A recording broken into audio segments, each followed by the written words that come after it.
యేసుక్రీస్తులో ఎట్టి శక్తి ఉందో, ఆయన ఆరాధించే ఆయన పిల్లలైన మనలో కూడా అట్టి శక్తినే దేవుడు అనుగ్రహించాడు. నువ్వు బ్రతికే చోట కొంతమంది నిన్ను తొక్కాలని ప్రయత్నం చేస్తారు. తొక్కటానికి కూడా దేవుడు అనుమతిస్తాడు.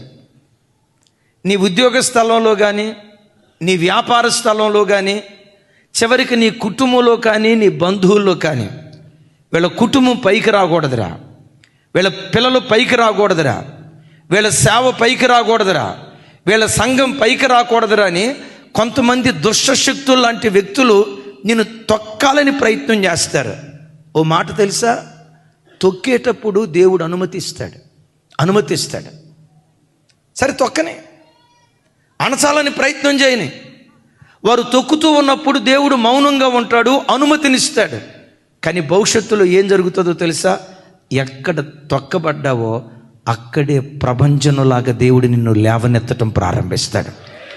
ఎక్కడ అణచబడ్డావో, అయిపోయిందిరా నా పని, పాతాళానికి వెళ్ళిపోయానురా, ఇక నా బ్రతుకులో మంచి రోజులు లేవురా, అదో పాతాళానికి నేను వెళ్ళిపోయాను అని అనుకుంటూ ఉంటుండగా విచిత్రం ఏంటో తెలుసా, పాతాళపు అంచు నుండి, పతనావస్థ నుండి దేవుడు లేవనెత్తి పతాక స్థాయికి తన మహిమ కొరకు దేవుడు తీసుకొని వెళ్తాడు.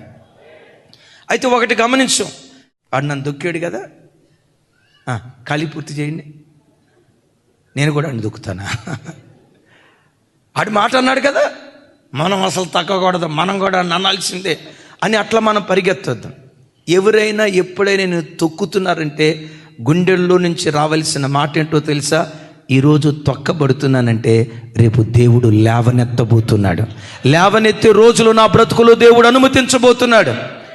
ఈరోజు చీకటి వచ్చిందంటే విశ్వసించు, రేపు వెలుగు రాబోతుందని.